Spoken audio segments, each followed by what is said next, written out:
Justin Thomas had always believed that respect was earned through actions, not words. He worked hard, kept to himself, and made an effort to be a good neighbor in Maplewood Heights, a quiet, middle-class neighborhood where everyone seemed to know each other. For years, he had built a reputation as a kind, dependable man. He helped his elderly neighbor, Mr. Garcia, carry groceries inside. He waved at kids playing in their yards. He even mowed the lawn for Ms. Patel when her arthritis got bad in the summer. But not everyone in the neighborhood appreciated his presence. Karen Crawford had lived in Maplewood Heights for over 2 decades, and in her mind, that meant she had some unspoken authority over the neighborhood. She was the type who thrived on control, the self-appointed enforcer of her own twisted standards. She didn't like change, and she certainly didn't like Justin. From the day he moved in, she had been watching him with suspicion, whispering to the other longtime residents, making it clear that she believed he didn't belong. At first, it was subtle, just long, disapproving glances whenever he stepped outside. Then, it escalated to muttered comments under her breath whenever he was within earshot. "What kind of person moves here alone?" she once said to another neighbor while Justin was tending to his garden. "Probably up to no good." Justin had heard the remarks, but he never responded. He refused to give her the reaction she wanted. He had dealt with difficult people before, and he knew that the best way to handle them was to ignore them entirely. But Karen wasn't the type to be ignored. She started making her hostility more obvious. She would stand outside with her arms crossed, glaring at him whenever he took his trash to the curb. She would accidentally let her dog wander onto his lawn, then blame him when she had to retrieve it. She would complain to the HOA about the color of his shutters, the way he parked his car, or even the music he played, none of which actually violated any neighborhood rules. Justin, ever the patient man, chose to brush it off. He told himself that people like Karen thrived on attention, and as long as he didn't engage, she would eventually tire of her antics and move on. But Karen wasn't tiring, she was escalating. And soon, she would push things too far. It was a warm summer evening, and the sky was painted in hues of deep orange and pink as the sun began to set. Justin had just finished cleaning up after dinner when he remembered it was trash day.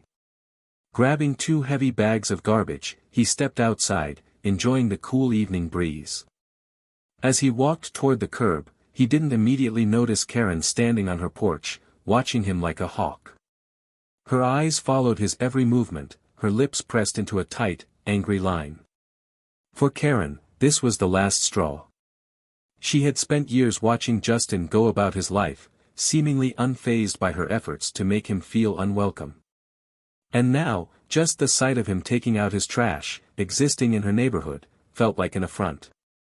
She stormed down her porch steps, her sandals slapping loudly against the pavement. Her hands clenched into fists at her sides as she closed the distance between them.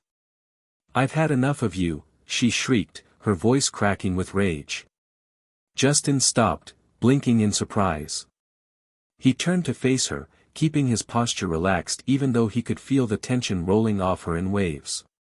"Ma'am, I'm just taking out my trash," he said evenly. But Karen wasn't listening. Her face was flushed red, her eyes wild. "You don't belong here," she spat, stepping closer. "You walk around like you own this neighborhood, like you're entitled to be here. But you're not." Justin inhaled sharply, gripping the trash bag a little tighter, but he didn't respond.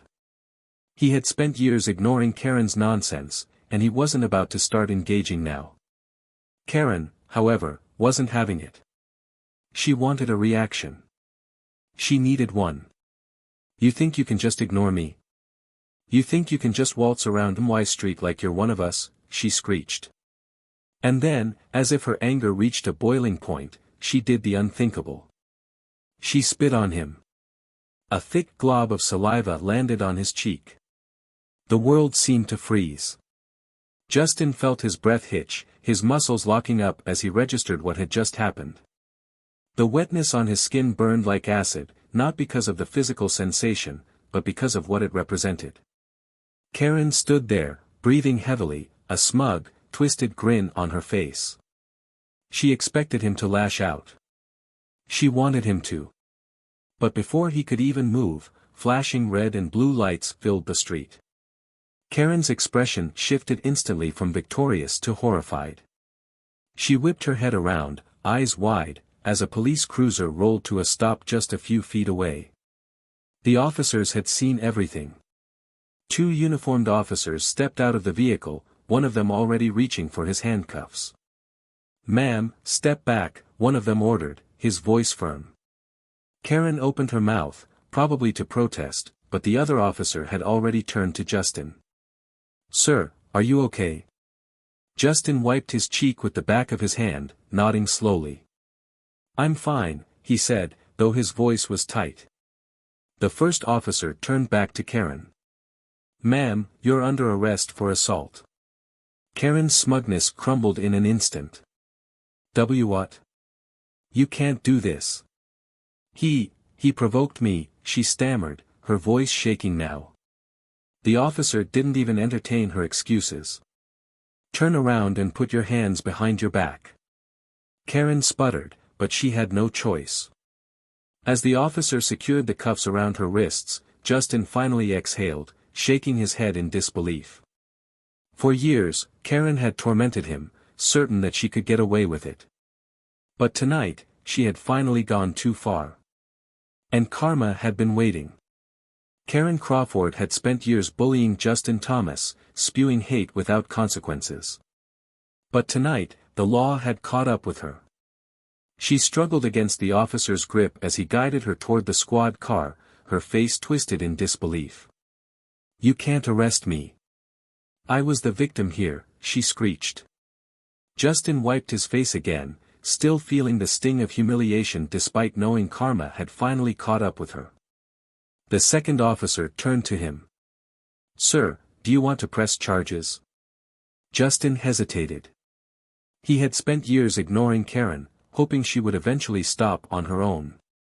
But after tonight, after the sheer hatred in her eyes, the way she had spit on him, he realized that letting it go had only emboldened her. "Yes," he said, his voice steady. "I do." Karen's eyes bulged. "You can't be serious," she shrieked.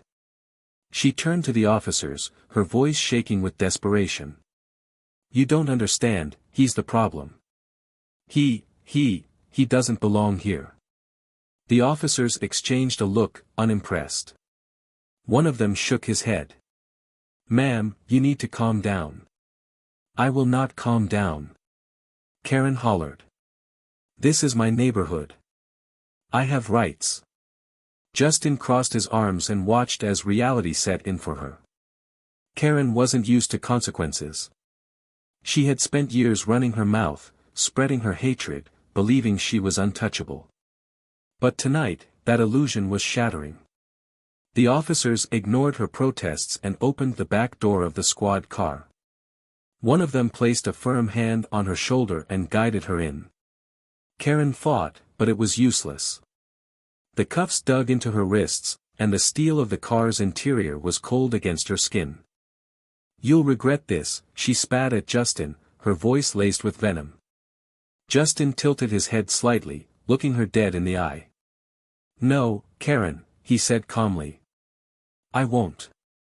The officers shut the door, muffling her screams. A few neighbors had gathered by now, drawn out by the flashing lights and Karen's wild shrieking. Some of them whispered, while others openly stared, their expressions ranging from shock to relief. One older woman, Mrs. Patel, walked up to Justin and put a hand on his arm. "You did the right thing," she said softly. "She's been out of control for too long." Justin nodded. "I just want to live in peace." Mrs. Patel smiled. "And now, maybe you finally can." The officers finished their paperwork, assuring Justin that he could file a restraining order if necessary. As they drove off with Karen still screaming in the back seat, Justin felt an overwhelming sense of relief. For the first time in years, it felt like justice had been served. But Karen wasn't done yet. The next morning, Maplewood Heights was buzzing with gossip. Karen Crawford's arrest had become the topic of conversation. Some of the neighbors who had once tolerated her behavior were now suddenly vocal about how awful she had been. Others acted as if they had never even known her. And then there were those who were just plain thrilled to see her get what she deserved. Justin, however, wasn't celebrating. He just wanted to move on. Unfortunately, Karen had other plans. Within hours of being released from jail, she was back on social media, ranting about how she had been set up. She posted long, rambling messages about how she was the real victim, how the police had been brainwashed by woke propaganda, and how Justin was some kind of menace who had manipulated the whole situation. Screenshots of her posts spread like wildfire. But instead of sympathy, all Karen received was backlash. People from the community flooded her comments, calling her out for her racism and harassment. Some even posted videos of her past incidents, proving that this wasn't an isolated event. Karen tried to defend herself, but it was useless. She had been exposed. But that wasn't the worst of it. By midday, her employer, Maplewood Realty, released a statement condemning her behavior. They made it clear that their company had zero tolerance for discrimination and that Karen's actions did not reflect their values. By 2 p.m., Karen had been fired. At 4 p.m., the Homeowners Association announced that they were holding an emergency meeting to discuss her behavior. With multiple complaints now coming to light, there was serious talk of forcing her to sell her house and leave the neighborhood altogether. Karen had spent years tormenting Justin, convinced she was untouchable. Now, everything was crumbling around her. Justin sat on his porch, watching as Karen stomped up and down her driveway, shouting into her phone. She was furious, her face red with rage as she waved her arms wildly. She was unraveling. And for the first time in a long time, Justin didn't feel anger. He felt pity. Karen had built her entire life around hatred. She had driven away friends, alienated neighbors, and now, she was losing everything. Justin could hear the desperation in her voice as she screamed at whoever was on the other end of the call. "I did nothing wrong. You can't fire me. I'm suing all of you." But deep down, she had to know the truth. This was her doing. Karma had finally come knocking, and there was no escaping it. As the sun set, Justin took a deep breath, letting the cool air fill his lungs. For the first time in years, the neighborhood felt peaceful. And this time, he knew it would stay that way. With Karen's downfall unfolding rapidly, the atmosphere in Maplewood Heights began to change. People who had once kept quiet about her behavior were now openly condemning it. The neighborhood, once tense under her watchful, judgmental eyes, started to feel lighter, freer. Justin noticed it immediately. Neighbors who had previously avoided speaking to him now approached with smiles and warm words. Mrs. Patel stopped by with fresh-baked cookies, shaking her head as she muttered, "I should have stood up to her sooner." Mr. Garcia, the elderly man who lived across the street, walked over one afternoon and patted Justin on the shoulder. "You're a good man," he said. "She had no right to treat you like that." Even people Justin barely knew offered their support. It wasn't just about Karen anymore, it was about the neighborhood realizing they had let her go unchecked for too long. They had turned a blind eye to her behavior, maybe out of fear, maybe out of discomfort. But now, they were taking a stand. The Homeowners Association moved quickly. At the emergency meeting, multiple residents came forward with complaints about Karen, stories of her harassing delivery drivers, yelling at children playing outside, even threatening to report a family for bringing down property values because they had too many guests over. With overwhelming support, the HOA issued her a formal notice: she was no longer welcome in Maplewood Heights. Karen, of course, refused to accept it. She ranted about how she had rights, about how the neighborhood was turning against her unfairly. But the message was clear: she had alienated herself. And now, she had nowhere left to turn. For the first time in years, Justin felt a true sense of peace. The shadow that had loomed over him, the constant hostility he had endured, was finally fading. And the best part? He hadn't just won, his entire neighborhood had. Karen's resistance didn't last long. With no job, a ruined reputation, and a neighborhood that wanted her gone, she was running out of options. Her once proud stance began to crumble under the weight of reality. 2 weeks after her arrest, a "for sale" sign appeared in front of her house. No dramatic farewell, no bitter last words, just a quiet, disgraced exit.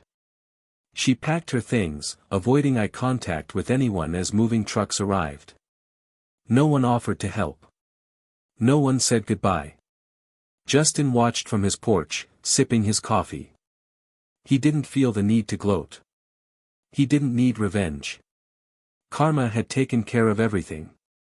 And just like that, Karen Crawford was gone. For good.